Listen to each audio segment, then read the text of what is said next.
So the 2025 All-Star weekend for the NBA has officially ended, and I really need to talk about the All-Star game last night because it was just so depressing and abysmal. The new All-Star game format that the NBA introduced to try to make it more exciting and entertaining just ended up falling so flat, it's ridiculous. And it just left me thinking that this was the most unnecessary change that the NBA could have possibly done because it's not something that should be changed. The All-Star game should have stayed what it always was. The best players in the league playing together and against each other in a competitive game. That's all it needs to be. But unfortunately, players in the NBA don't want to do that anymore. They don't want to try. They haven't tried for years now. Look, before we get into everything, what's good, guys? It's Dimmy M7. Thank you so much for clicking on this video. Hit that like button, hit that subscribe button, and you're gonna have a great week. I know it. So yeah, if you're an NBA fan and you didn't watch the All-Star game yesterday, I don't blame you at all. Because the new format that they decided to do for the game just ended up being super complicated and unbelievably unnecessary. I'm not going to go over what the format actually was because honestly it's not worth my time or your time. What I am going to talk about is how we got to this point in the first place. And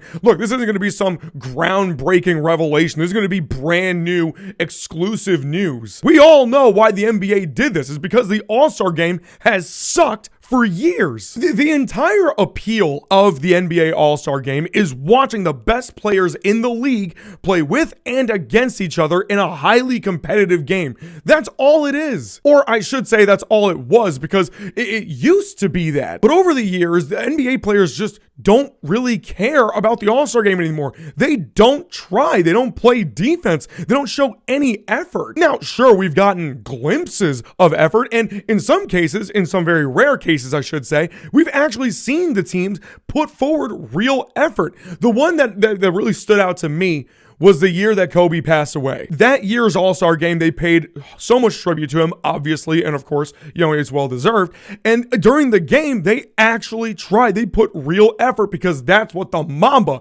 the Black Mamba, would have done. That's what he would have wanted. They wanted to channel that spirit, that competitiveness in where it matters most. But yeah, that was just 1 year. Then they just stopped trying all the other years after. So this new format ended up being a giant disaster where the players themselves don't even like it. And if the players don't like the format, what do you think fans are going to think? No, honestly, it's just straight up dumb. However, in the same breath, the players that are upset about this rule change should be mad at themselves because ultimately, at the end of the day, you guys are the reason that this All-Star game was what it was this year. If you guys actually just put some effort, some real heart and passion into the All-Star game, there wouldn't have been a reason to change it. In a lot of ways, you can take that sort of concept and apply it to something like the dunk contest. Now, look, don't get me wrong. People still look forward to the dunk contest because every now and then you've got a diamond in the rough, someone that isn't like a super big name in the NBA, but ends up showing out. We've seen it happen plenty of times. This year, of course, it was different because it was Mac McClung going for a three-peat, and he showed up and showed out. But where are the All-Stars? Where's Ja Morant, Zion Williamson, maybe even Zach LaVine trying to get a third one? I digress because this isn't about the dunk contest. It's about the All-Star game. I don't mean to speak for all fans of the NBA, but I think most of us just want the All-Star game to be what it was before.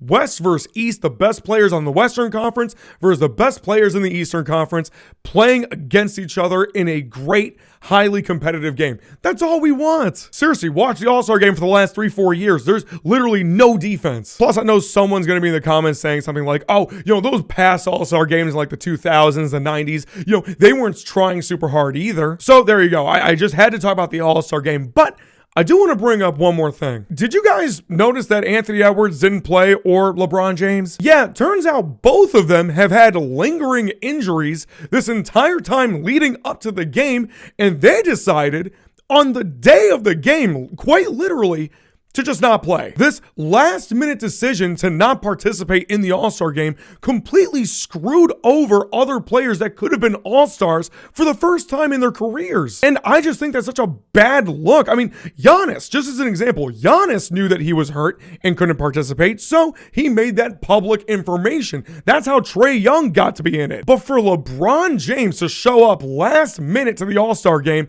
and mind you, they took an All-Star team photo. He didn't even even change into his uniform. At least Giannis did. But yeah, for him and Ant to just pull out of the game last minute, not giving other players an opportunity to experience the All-Star game and be actual All-Stars for their careers, I just think that's a terrible look on both of them. But yeah, the All-Star game was a joke, and it's going to continue to be a joke until the players actually decide to participate and show some real energy, some real passion. Otherwise, it's going to be another boring mess that nobody's going to remember the next day. But that's just all I have to say about it. Please let me know in the comments what you thought about the All-Star game and everything that happened. And until next time, peace.